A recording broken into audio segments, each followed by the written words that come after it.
Apakah pengobatan secara tradisi seperti bedah ayam, bedah kunyit, dan dibacakan ayat atau mantra? Sepanjang yang kita ketahui bahwa metode seperti ini tidak ada di dalam Islam, pengobatan seperti ini. Karena dalam Islam hanya ada dua bentuk pengobatan, pengobatan syar'iyah dan pengobatan kauniyah. Adapun pengobatan syar'iyah, ini pengobatan yang kita kenal dengan istilah ruqyah, baik dengan cara membaca Al-Quran, membaca doa-doa yang ada dalam hadis. Ini pengobatan secara syar'iyah namanya, dan tidak ada cara-cara yang aneh-aneh di dalam ruqyah itu. Kemudian pengobatan kauniyah, itu pengobatan dengan ramuan-ramuan ataupun tumbuh-tumbuhan yang memang Allah ciptakan khasiatnya seperti itu. Termasuk juga di sini adalah medis, ini pengobatan kauniyah namanya. Ini misalnya bawang putih, obat darah tinggi, misalnya seperti itu. Maka ini kauniyah dan boleh. Adapun yang ketiga, maka ini pengobatan syirkiyah namanya. Apa itu syirkiyah? Yang tidak terpenuhi yang dua ini. Kalau dikatakan dia syariah, mana dalilnya? Misalnya bedah ayam, ada enggak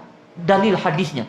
Tidak ada, berarti dia bukan syariah. Kalau dikatakan kauniyah, bagaimana penjelasan logisnya, ilmiahnya? Karena kauniyah itu bisa dibuktikan dengan ilmu pengetahuan. Misalnya bawang putih tadi. Maka kalau diperiksa, misalnya di labor, diteliti, betul terkandung di dalamnya zat yang bisa menurunkan darah tinggi atau anti kanker. Itu terbukti secara ilmiah. Tapi apa penjelasan secara ilmiah bedah ayam ini? Coba sebutkan. Kalau dia bukan syariah, bukan pula ilmiah, maka dia yang ketiga, dia adalah syirkiyah tadi.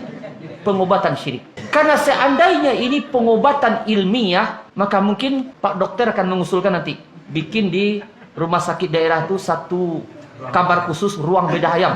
Bagi siapa yang tidak punya duit untuk ronsen, silakan masuk ke ruang bedah ayam. Mungkin akan seperti itu, akan didukung oleh pemerintah. Seandainya itu ilmiah, tetapi tidak ilmiah. Gimana ilmiahnya? Tidak masuk di akal. Logika sederhana, tidak pernah kita contohkan ya. Ibu dan bapak pergi ke tempat dokter. Ibu sakit kepala. Lalu apa kata dokter? Mari saya periksa kepala bapak. Lalu setelah itu berdasarkan pemeriksaan kepala bapak, sakit kepala ibu ini. Kira-kira gimana tuh? Kalau manusia sama manusia saja kita tidak bisa menerima logika seperti itu. Ini ayam, ini manusia. Berdasarkan ayam ini penyakit bapak ini. Lebih tidak logis lagi. Lebih tidak masuk akal lagi.